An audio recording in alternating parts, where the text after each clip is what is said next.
ಈಗ ಶಿವಾಲಯಕ್ಕೆ ಹೋಗಬೇಕಂದ್ರೆ ಶಿವರಾತ್ರಿ ದಿನ ತುಂಬ ರಶ್ ಇರುತ್ತೆ. ಅಂಥವ್ರು ಏನು ಮಾಡ್ಬೋದು? ಯಾವ ರೀತಿ ಶಿವನಿಗೆ ಅಭಿಷೇಕ ಮಾಡ್ಬೋದು? ನಮ್ಮ ಧರ್ಮದಲ್ಲಿ ಪ್ರತಿಯೊಬ್ಬರಿಗೂ ಅಶಕ್ತರು, ಶಕ್ತರು, ಬಾಲ, ವೃದ್ಧ, ರೋಗಿ ಎಲ್ಲರಿಗೂ ಕೂಡ ಪ್ರತಿಯೊಂದು ಪರ್ವಕಾಲದಲ್ಲಿಯೂ ಪೂಜೆಯನ್ನು ಮಾಡುವುದಕ್ಕೆ ಆಗುವಂತೆ ಹೇಳಿದ್ದಾರೆ.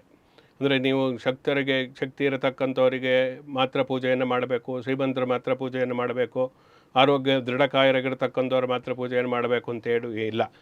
ದೇವರು ಎಲ್ಲರಿಗೂ ಸಂಬಂಧಪಟ್ಟಿರ್ತಕ್ಕಂಥದ್ದು. ಆದ್ದರಿಂದ ಅವರವರಿಗೆ ಎಷ್ಟೆಷ್ಟು ಶಕ್ತಿ ಇದೆಯೋ ಯಥಾಶಕ್ತಿ ಆ ಪೂಜೆಯನ್ನು ಮಾಡುವುದಕ್ಕೆ ಅವಕಾಶ ಇದೆ.